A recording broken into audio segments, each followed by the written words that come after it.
So a lot of you are aiming for the wedding, but not aiming for that marriage.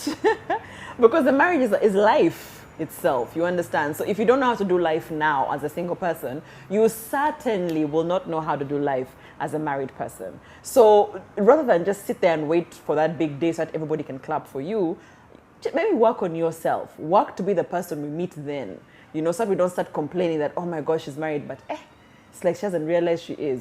I think my friend Manuela and Brian were talking about how Manuela gave Brian an ultimatum. They're married. They've been married for like 10 years or 12 years. And she was saying that, man, decide.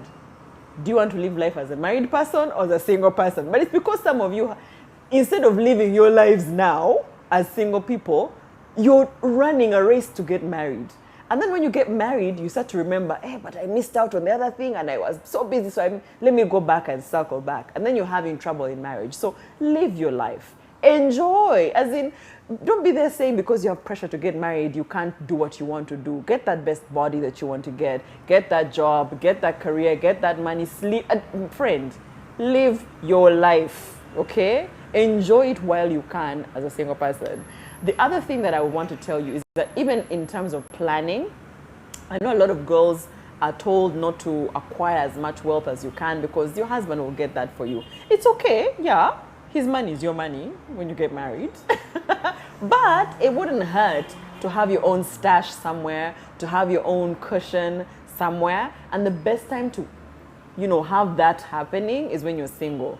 So there's so much to do. In fact, you should be busy as a single person. You have things to do. Make that money, invest, buy that property, do everything that you need to do. Because then when you're married, there's so many dynamics that enter the finances that you won't have so much freedom on as a single person. So please, buy that building if you want to. The other thing is that most cases when our family members are asking us, when are you getting married, when are you getting married, we answer from frustration. Take it that they're not really asking because they hate you walking around alone. Take it that they're asking because they can't imagine what your life will be like, especially those who mean well. There are those who are just asking for the sake of asking, don't answer. But like if your mother or father ask, they're just genuinely concerned. It doesn't hurt to start having open conversations with your parents.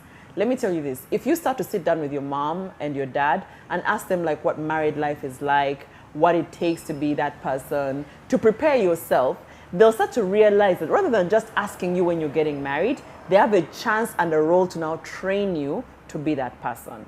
So most cases when our parents ask you like, hey, let me dodge, let me hang up. No, sit them down and say, listen, I'd like to, but I currently need to understand what that will even mean, what that will look like, okay?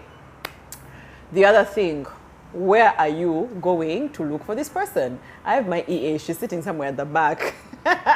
And so I was telling her, like, where are you hanging? When you say there are no men to get married to, there are no good men, where are you hanging? Like, some of you believe, oh, because I'm going to church, of course I'll get a man in church. Or because I have this group of friends where I go, that's where I'll get. Or the workplace, and that's a small pool.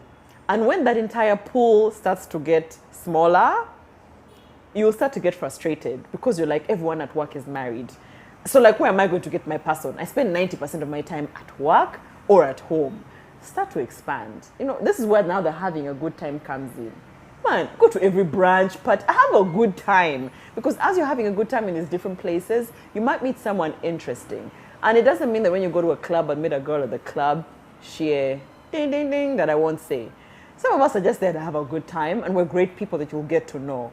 So stop closing yourself into certain environments thinking that is where, like for me, I must get a man who's from church, from work, or from family gatherings, because then they are good, decent men. Girl, stop. All the wrong people are in church. Forgive me, Lord. But like those shady chaps, fake it till you make it, are in church. Again, forgive me, Lord. But yeah, those brothers, Brother John, please, friend, no.